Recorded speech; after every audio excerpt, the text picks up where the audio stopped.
So we have a number of questions planned, and I hope that we could get right to it and with some provocative and answers and a good dialogue. And I will take about 45 minutes, and then I will open up the questions to the floor as well. But let me begin by just echoing what we have heard a number of times from Kevin, but also from a number of people, and that is to do with our exports. So I'm going to begin by just a simple question, but no doubt a challenging answers. What can Ontario do to encourage increased export activity among its firms, in particular to the burgeoning markets? Who would like to begin? No one wants to begin. Okay, so I'll begin. You can see it's a tough question. So let me, Rafi is going to take a bold move at it, but give others a chance to think this through. Go ahead, Rafi. Before I start, if you don't mind, because Ian is not here today, I bought his time. Oh, okay. And I will. Does that mean you're going to be talking twice as much as the others? Well, I usually talk twice as much. I know. So, no, simply because quite often people condemn me for being a bit pessimistic. And I want to start by telling everybody, almost everybody read Israel's Startup Nation. I want to make a statement here and say Ontario can start writing its Startup Nation book. I will suggest it with conviction, and then Pat will have to pay the cost. Second point I want to make here, I want to share with you the real reason why Alan took the job with OCC.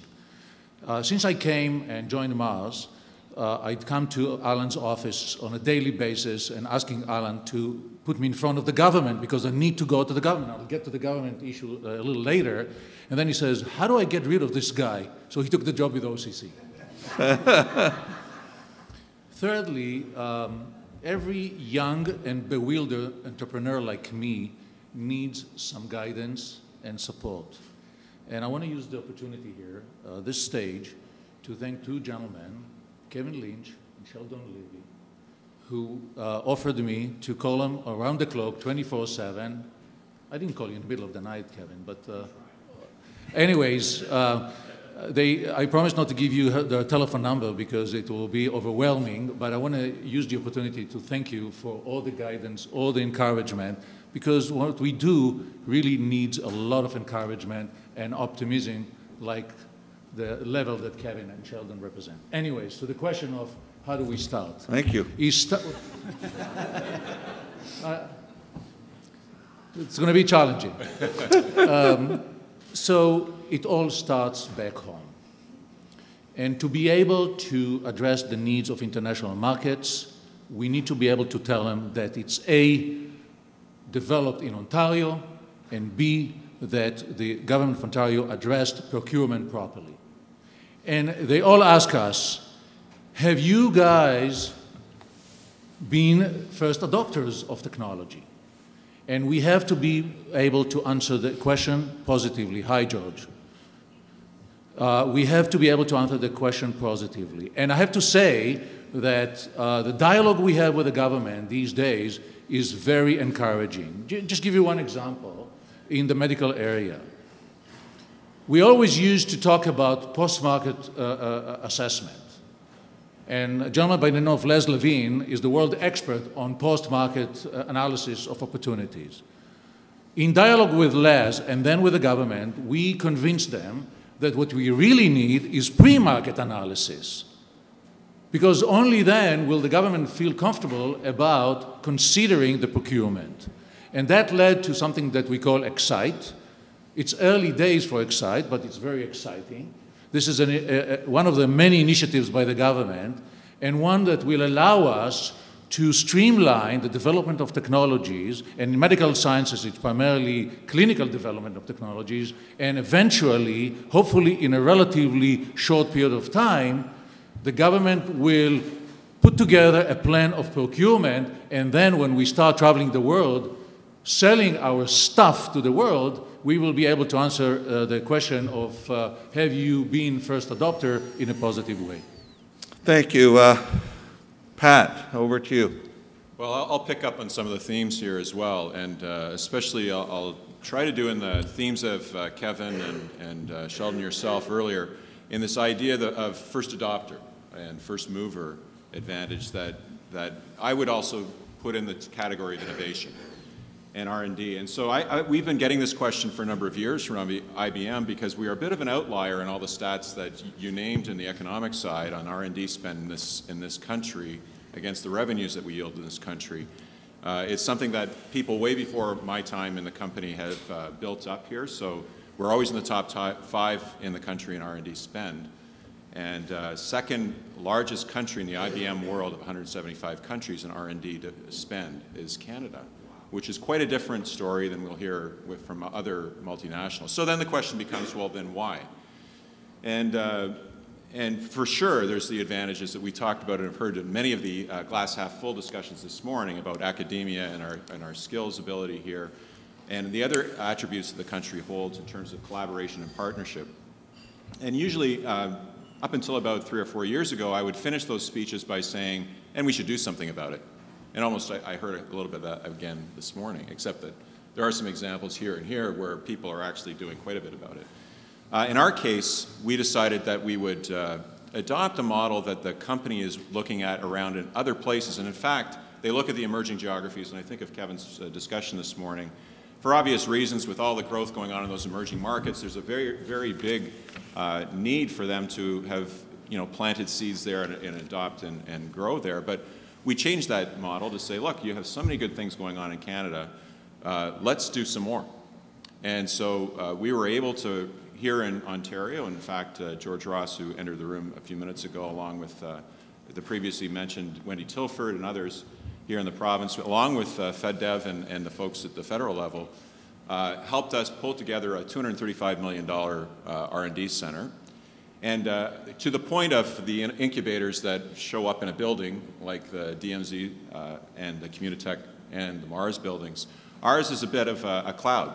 And so we have the largest analytics cloud in the world that we planted here in Ontario, the fastest supercomputer in the country that we planted at SciNet and U of T, and it's actually residing on the campuses of 7 of the universities, to be open to the other universities and colleges, by the way, and I know that that is something that we are just at the phase of being able to open it up. This happened 18 months ago. We made the announcement, we said, you know what, convince the corporation first and then the other players. And we said, look, let's open this up so that we can have open innovation. So the very first thing is open IP, not owned by us, owned by the researcher that brings in the idea. And then we're going to help by putting that infrastructure in place. And we'd like to see areas that are of interest and leadership areas for Canada and Ontario. We heard about water, and frankly, water was one of the very first that we chose as well.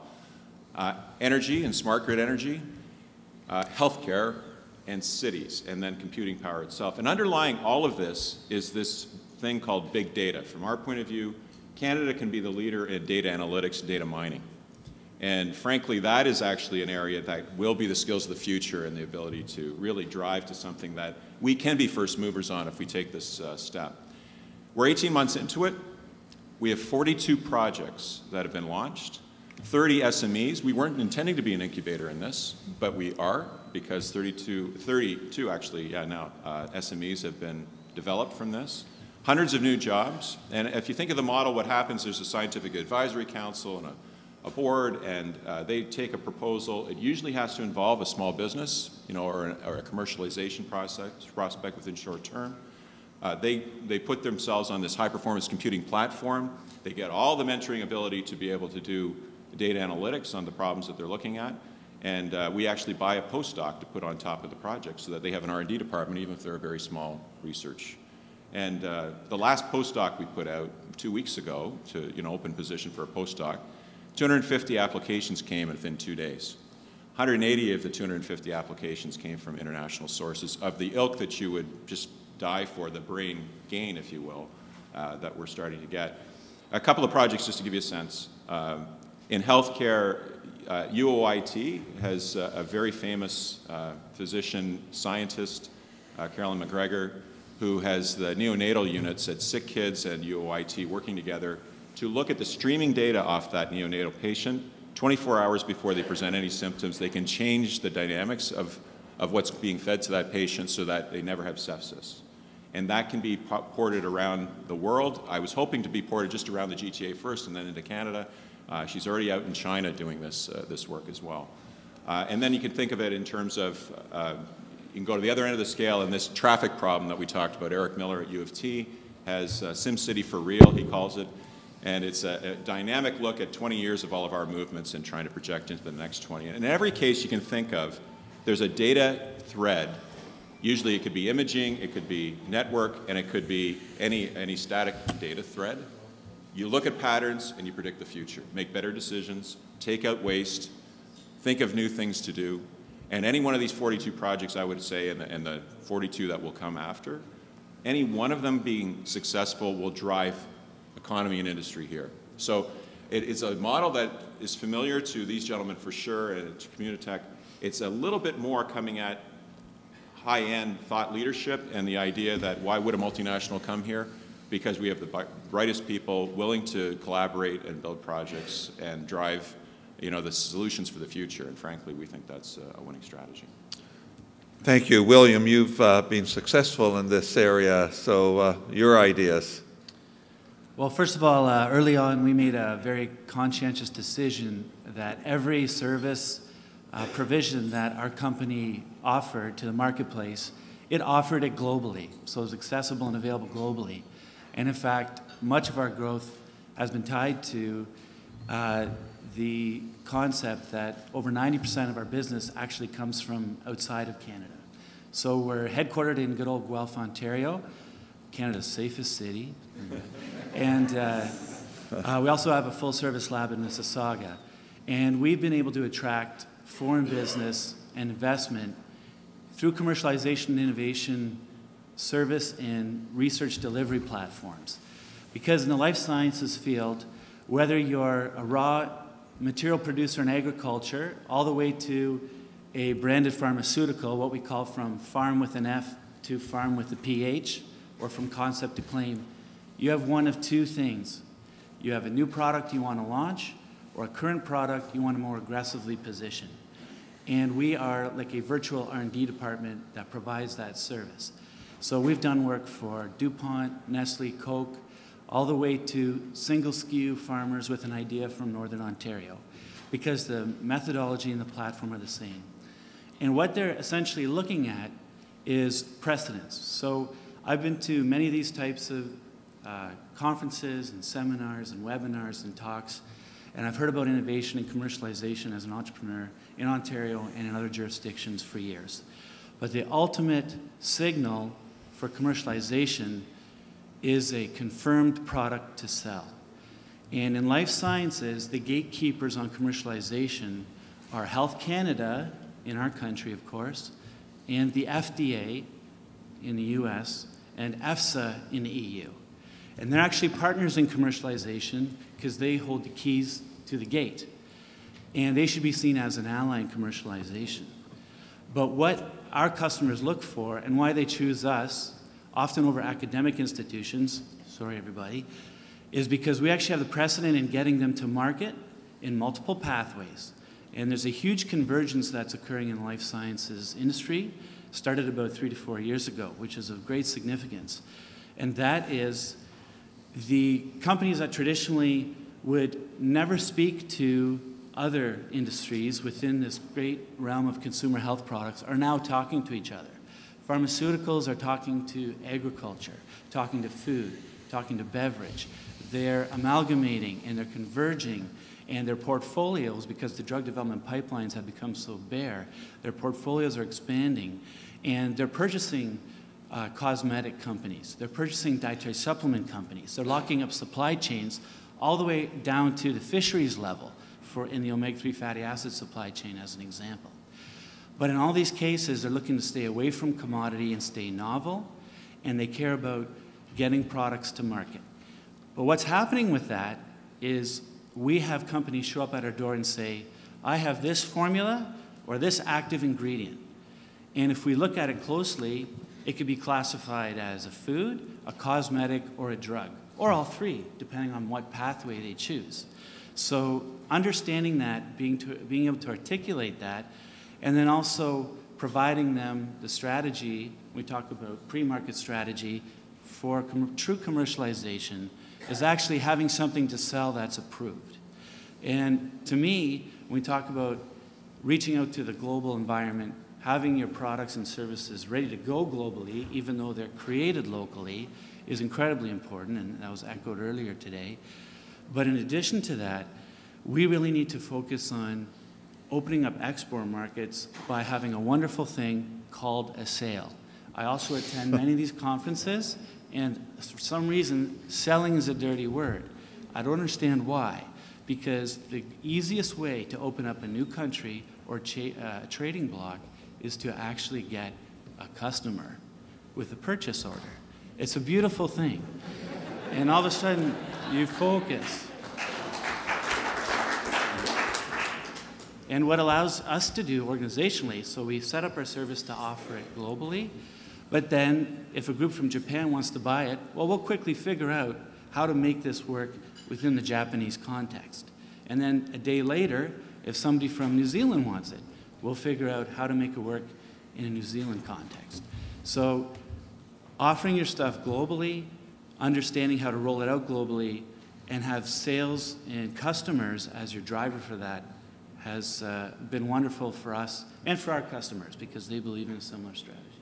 Thank you, William. I'm going to go back to Rafi directly. In my opening comments, Rafi, I referenced New York City and Israel, and I said I would come back to it. And you and I have quite often spoken and maybe been a bit frustrated, if I could say.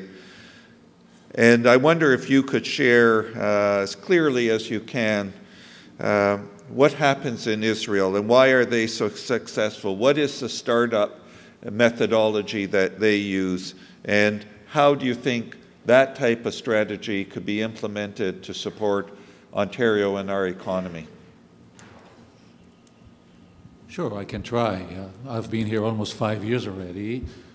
For some of you, it looks like I've been here forever because I talk too much. But here I am talking about my experiences in Israel, and I certainly am happy to share with you. So to put things in the right historical perspective, because everything in Israel has a historical perspective, but I'm not going to go 3,000 years. I'll go only to the early 90s. And if you think of it, late 80s, is when Israel is still a country suffering from post-trauma after the 73 war. 17 years later, still suffering from post-trauma. I'm not recommending to anybody to go through this process to be able to be successful. There's better ways to do it, but for Israel, that is the reality. A country in post-trauma, trying to come out of it, two things happen. Number one, the Berlin Wall falls. Number two, the gates open in Russia. This is an opportunity, unprecedented opportunity for the state of Israel. An avalanche of close to 1 million Jews come from Russia to Israel. Now the country has to decide what to do with it. Each and every immigrant is a startup nation by itself. And we need to have the infrastructure for that. And that's when the government came up with the idea of creating an incubator program. 25 years later, it's still there. It's still a significant component in the way we go about what we call startupism. But to be able to be successful, we need to lubricate it with capital. Look around, no capital available for these types of things, not venture capital. So the government took upon itself the initiative of creating the venture capital industry. Fast forward 10 years, something that started by the government of Israel in the early 90s turns into $10 billion business driven, backed by venture capital.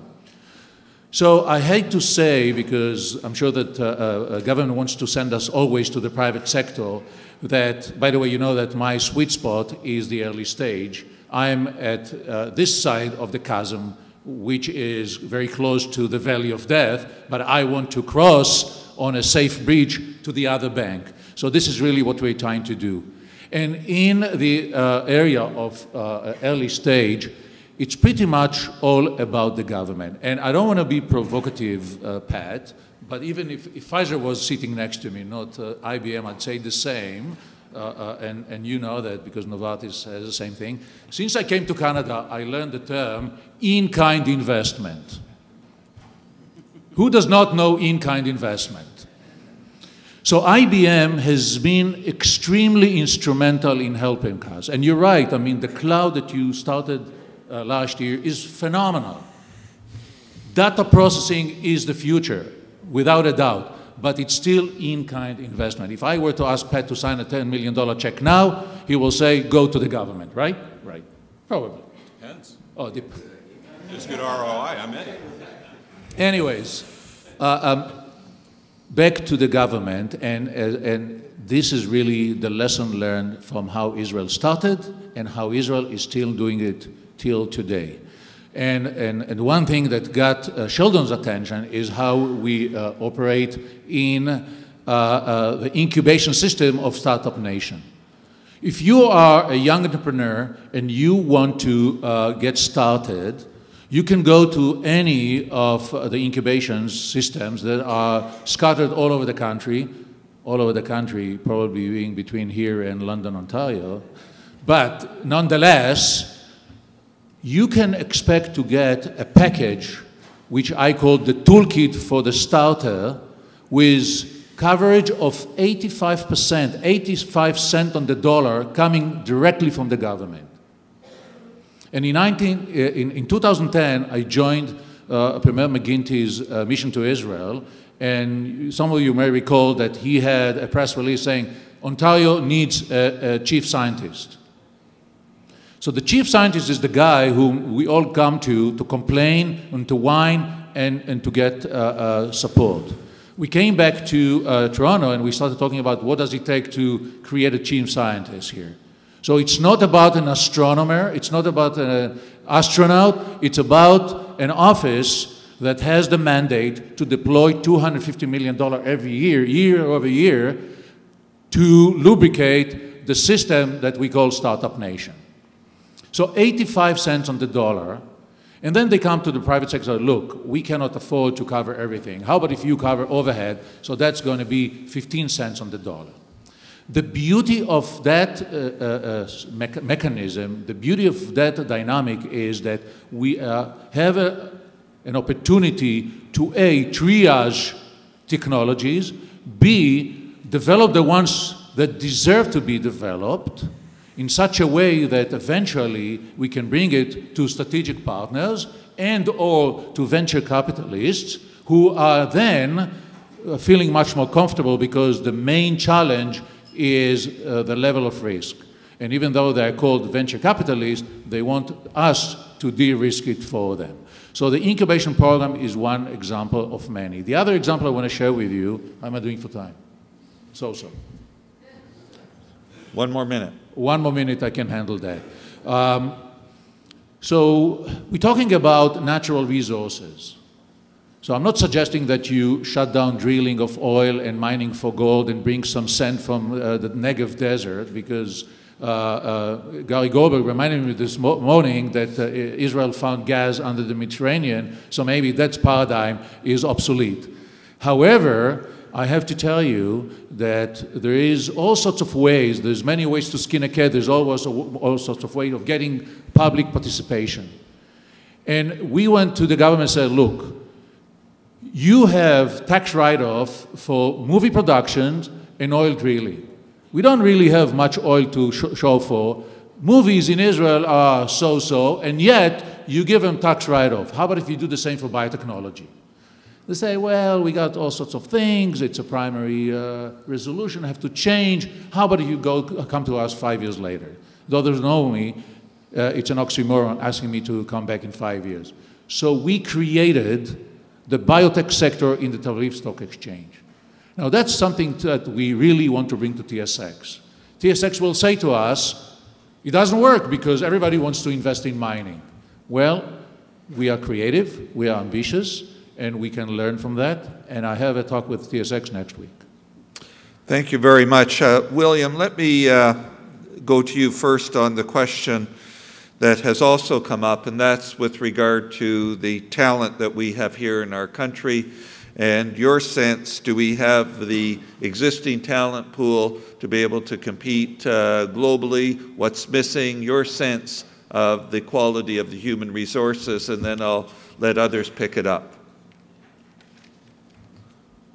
Yeah, we're very blessed in that we have, we're in the University of Guelph Research Park. That's where we're headquartered, and we're kitty corner across from the University of Guelph campus.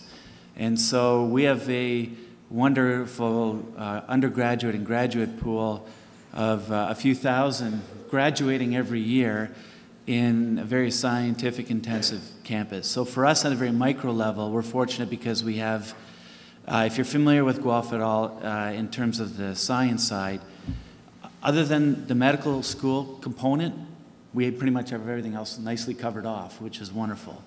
And because of that, we have a great cross-section and nice variety of science-type grads from food science, pharma science, and I think a lot of the degree/diploma programs for things like applied pharmaceutical chemistry between Guelph and Seneca, as an example, have been really interesting in terms of the types of graduate they're producing. So I know that various industries struggle with talent, but in at our micro level, we've had great success, and that has not been an issue for us. Thank you. Pat, what's your sense of the talent in Ontario and Canada? Yeah, I had a scan, given the position that I had last year with the Chamber of Commerce, and it's the #1 issue that businesses resonate with across the country as a gap is skills. Sometimes it's the trades, sometimes it's the higher end of the pool as well, and in our case, it certainly is that STEM discipline. If you look at the STEM discipline graduate record that we have in Canada over the last 10 years, and we hope that other major corporations don't know that about Canada, it's a spot that we need to think about, because that creative pool that's going to invent the new things are coming out of that discipline, I would argue. And in a way, that's why we took a step forward in what we've done in order to drive out skills transfer to all of these campuses. And I would say that you know, those 42 projects that I referenced before, we could add up, there's probably, the average is 12 to 15 per project of very high, very capable people, but learning more and more about the disciplines underneath how to go to the future. And I think that for us is an attempt to try to drive to the future on something that we think are the future skills. Nova Scotia has got the 6 universities and community college driving a new curriculum around analytics in a partnership that rivals the one in Ontario, and you'll see these things going across the country. And I think it's something that is so multidisciplinary, but it can be a catch-up point and actually a leadership point for Canada. So on the high end of the pool, I do think that there's an ability for us to really invest and drive very focused education around these things of data analytics that really drives from engineering, healthcare, to psychology and library science. It's the arts and sciences coming together, but thinking again about driving new solutions. Can I use my 2 minutes? Yeah, you can, for sure. Go ahead. Thank you. So the one component in trying to compare notes with Israel, and actually also with Singapore, because I was on a trade mission of Ontario to Singapore last week. So the governments in Singapore and Israel do take care of the early stage in terms of capacity of financing. The one weak point there is that it doesn't really contribute to job creation. And I know that during the days of the Committee for Job and Prosperity, you addressed elements of what does it take to create jobs. And I think that this is where Canada has to become the outlier, and it has to be a holistic, comprehensive approach. Make sure that we don't start here and then we send it south of the border for someone else to benefit from the upside. One comment I would make, and because big data as a talent and an opportunity has come up a number of times, I think one of the great opportunities that we can have in our province is to put data with big data with big privacy and big issues of concern for the protection of data. and Ontario has a leadership in there, and looking at the two together provide us a real opportunity that others aren't looking at. But with that, let me, Pat, go to you to a question that is perhaps one from a larger company, and it goes as follows. What do you think Ontario can do to have us recognized as not one of many centres, but the centre of excellence for leading industry firms like yours, and hence grow faster in Ontario as a choice destination? Well, you know, and I'll even address your privacy point. By the way, 3 or 4 of the projects of the 42 are around data privacy, and it's in the cloud privacy, medical privacy, and the like, which is then a commercialized product once you come up with logarithms that make sense. I think this is, what's interesting is one of the byproducts that I've learned from when we even launched this idea, and it was really something that we said, you know, we've got to get off our horse and do something here in Canada. We're now becoming the envy of the rest of the world. Surprisingly, we were getting a lot of people from our team that were the core team that said, let's pull these partnerships together. The governance model, the open IP model, the ability for us to pull across academia, private sector. I've had questions and asked for me to fly around the world and try to teach them how to do it in Europe and Asia and other places. And it's interesting, and this is a very short time where we have come up with this concept where other governments first and the university sector second are saying, well, how do we play? By the way, across the country, it's happening. Ontario is the envy of the rest of the country in this regard. So I think there's something here that it is the promise. I would expect that we will see, and we do have to track these things for our compliance and governance, but I'm going to expect that we're already over 300 jobs coming from this thing. But when we get to the point where we are commercializing some big discoveries that have come from the ability of people to get at world-class platforms and change things, you know, something I think it'll build on itself, A, here locally, but B, it will drive more and more of this, I want to come to Ontario. And I've heard this, by the way, within the Brain Institute. They've heard about these initiatives. They're the world-class people that are running under the Brain Institute, Don Stusson and Joe Rotman. But I sit there and I'm just amazed by the talent that's sitting there from Cambridge and Stanford and Oxford and Washington State University, the top neuroscientists, and by the way, many Canadians in that group. But they are all envious of us. And if we can come up with some solutions on the neuroscience front, as an example, it'll change the world. And I think those are the kinds of things that we can start to be known for.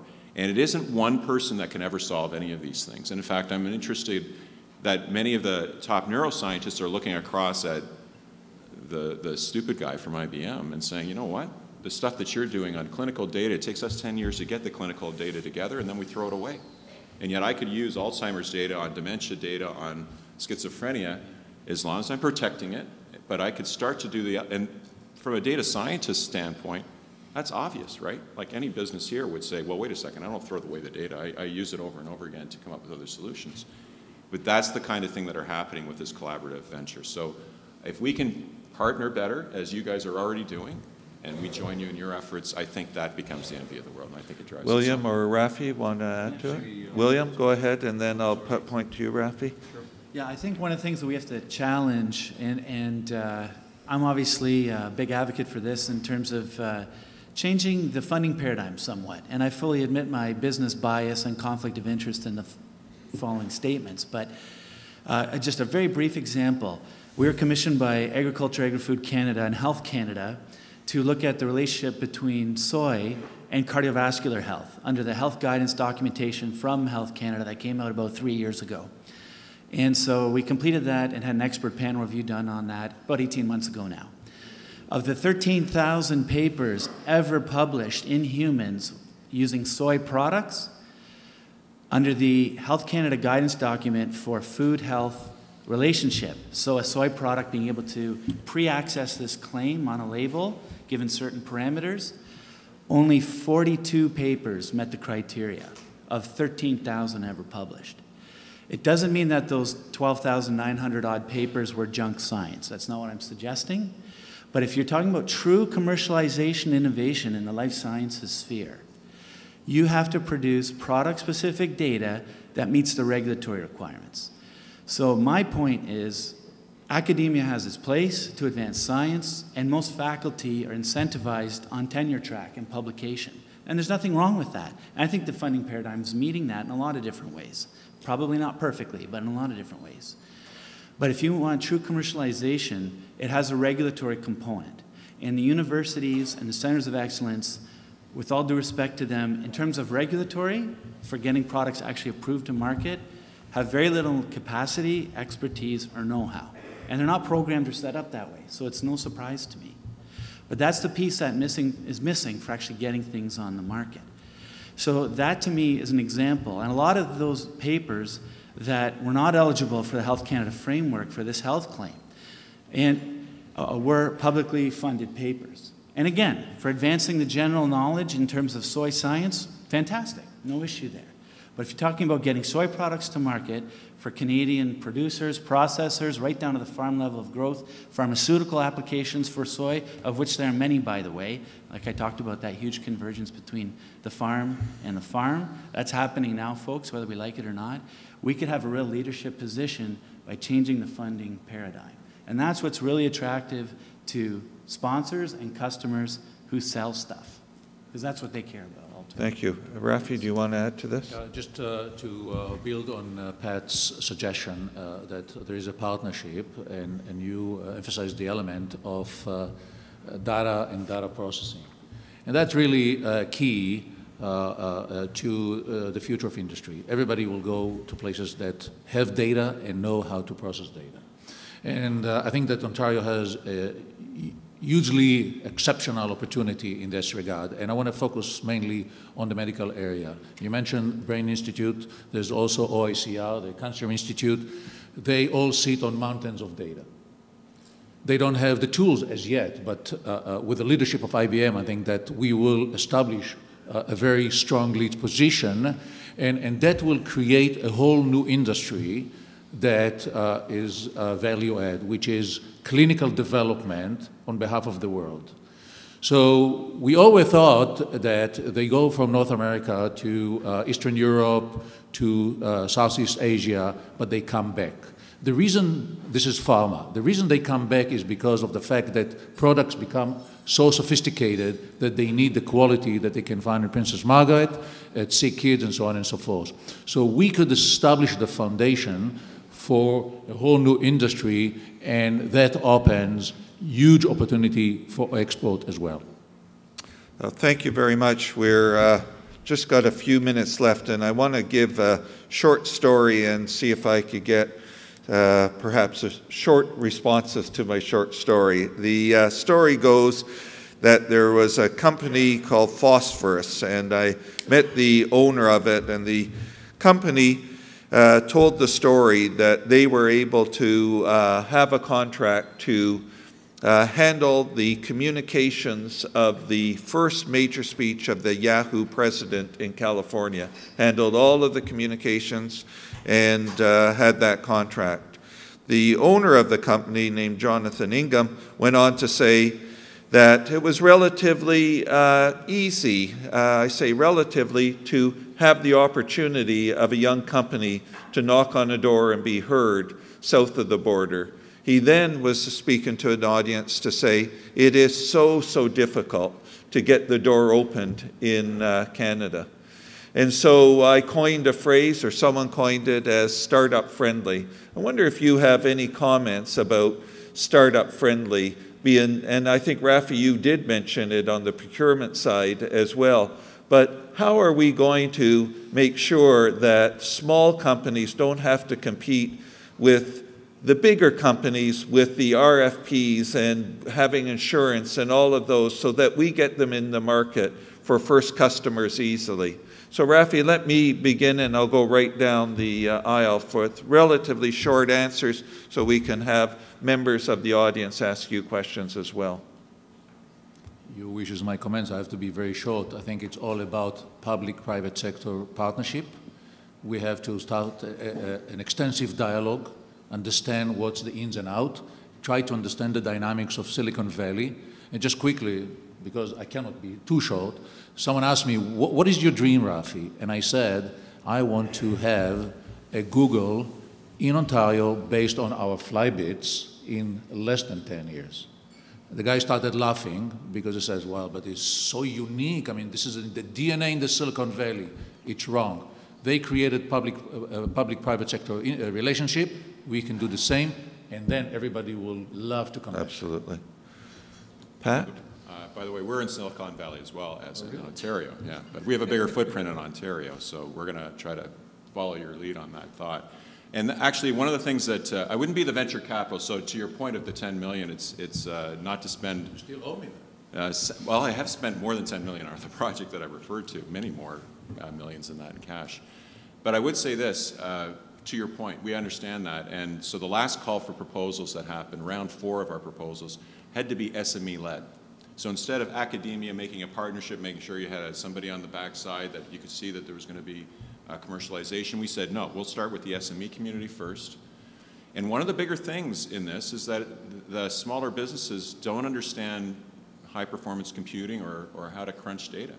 And in fact, that's one of the biggest skill transfers. If we could get that knowledge level out to people in this free, open environment, that would be a huge game changer for the province. And so the last round was with, and I met a young guy named Abe who was running a leukemia marker company, and he was within a month onto this platform, thrilled, had a new research partner who was a PhD that was sitting beside him, and will be very, very successful. He's convinced he's going to cure leukemia.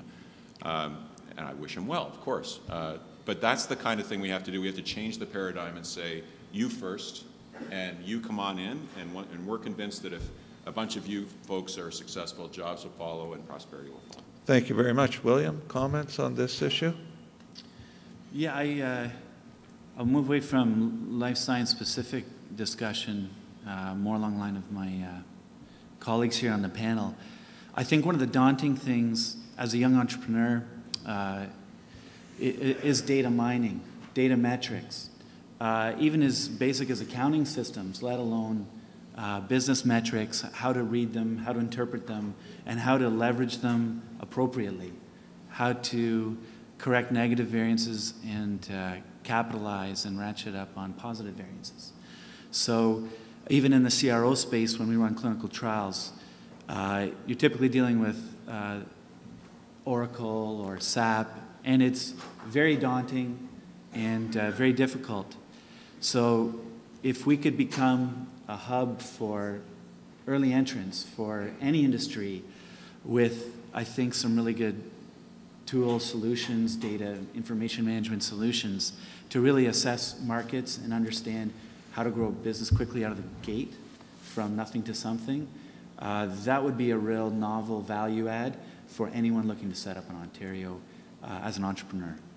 Well, thank you very much. So if I could make a pitch, it is for all of us to take a bit of the strategy that was mentioned, and for the SMEs to be purposeful in strategy rather than by accident. And let's give SMEs a real shot at the opportunities. So ladies and gentlemen, we have about 5 minutes, some time for questions.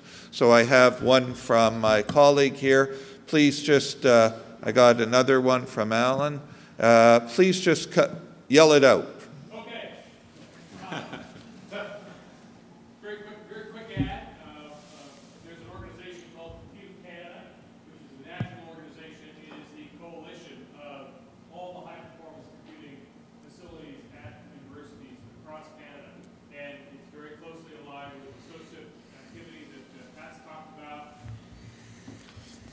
Compute Canada employs about 150 people across Canada. They are some of the world's experts in data analysis, high-performance computation, et cetera, and they are available not only for university research, but also working with SMEs and large organizations. So it's an acknowledged purpose of that organization to move that forward. So I hope anybody who has a desire there to talk to me will make sure you're connected. My question is about Silicon Valley. It's about where is the buy? This says made in Ontario. When will it be purchased in Ontario, and how do we make that happen? Do we need DARPA or SBIR in this province or in this country? Absolutely yes.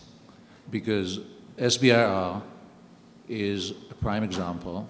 It's probably even better than the chief scientist in Israel because it has more money. But this is exactly the mechanism that's needed to address the bridge over the chasm, without a doubt. And by the way, I mean, they always say, well, in the United States, it's all about the private sector. And we remind them that it all starts with SBIR, and then they go to private sector. So by the time the private sector gets into it, it is much more mature. And what I didn't mention earlier on is that one of the tricks in being successful is to be able to kill whatever does not deserve to be promoted. And we have to learn how to do this. Be selective, kill at the right time, and keep pushing the ones who deserve to be pushed.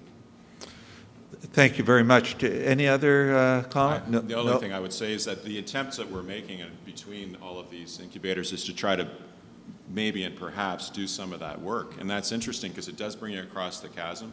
And it does mentor small businesses on both business acumen and all kinds of other things that actually take them. The one thing I never mentioned, that any one of those projects being successful are automatically global.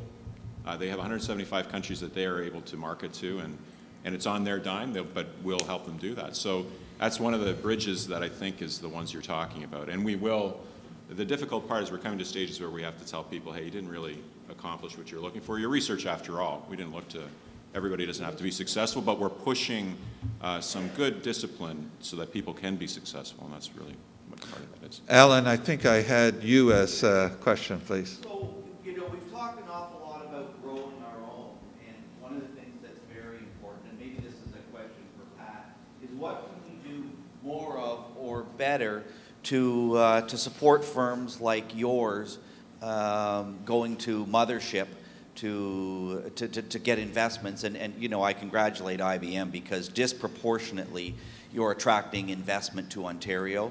And I mean, you've been very successful at that. What can we do more of?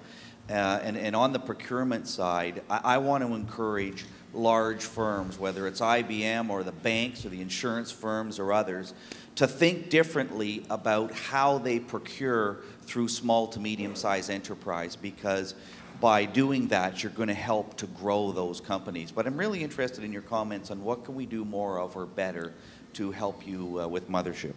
Thanks, Alan. I actually, that was when my closing remarks with Canadian Chambers asked and challenged, and I'll do that here, all the businesses in the room to reach out to their local universities and start to discover what's there, or colleges especially, and try to make that bridge. And then I think governments will listen. If you're coming in purely as an academic or purely as a business, and you're not making a coalition or a collaboration that says this is going to be beneficial to many. At first, when we were doing this 3 years ago, I have to say I was many times thought it was over. Many times I was just going to give it up. It was way too hard. And you'd think, I'm putting up the 90% on the dollar in this thing, and frankly, I can't keep the corporation waiting to do this, and it was very difficult. I think the next round of this, because of proven track record, and we did more than we said we were going to do, and I would say you have to, as another business, any other business, you have to come in with that point of view. You have to say it's open, I'm looking, I'll get long-term gains because the economy is going to be better in my economy. But if you come in with that attitude, I think the government is now, at many levels and across the country, are now willing to listen and say, you know what, there's something here, and this is the only way forward for us to compete in 35 million against the world. Rafi, you want to add? Yeah, obviously IBM is the outlier because they have a very strong team in Ontario, but you know quite well, Alan, that when it comes to pharma, to be able to sell our merchandise to them, we have to make sure that the right people come from global. And for them to come from global, they have to have a reason to come. So we have to improve our salesmanship. They need to understand that Ontario is the place to go for. And there's a global search for new technologies, because certainly for pharma, the pipeline is empty. And they're looking for stuff all over the world. And there is a natural thing for them to go to Stanford and MIT, yes, but if we improve our salesmanship, and you are a leader on that, you can teach us a few tricks on that, then they will come, and when they come, then we have a lot to offer to them. They already told us. Well, thank you very much. I know we're heading towards the end of the panel, and if I could take the liberty to try to do, I wouldn't say a summary, I would say a few things I heard, and one of them came up in a different ways, is that if we're going to grow our own, we have to be a first adopter. And a different way of saying it, I don't know who said it, I'll put it in my words, if we don't want to buy it, why should they? And this is a bit of the export issue. Then I love the comment that you made, William, how to get our exports going, make a sale. And if I could quote you, a sale is a beautiful thing. So I'll remember that. Then I heard the comparison with Israel, and the role of the government has got to be proactive, especially with startups. I heard the importance of STEM disciplines and the concern for focus. I heard a lot, and it was new to me, and I'd like to learn more about being regulatory smart, if I can put it from William, and knowing the regulatory issue. And then the comment that you made on being open, and that take your benefit in an open environment rather than an owned environment, we'll all do better. So that's a bit of a summary of the issues we heard. I want to thank our panel very, very much for being here with us today, answering the questions, and to the audience for not only your questions, but for being here with us today. Thank you very, very much.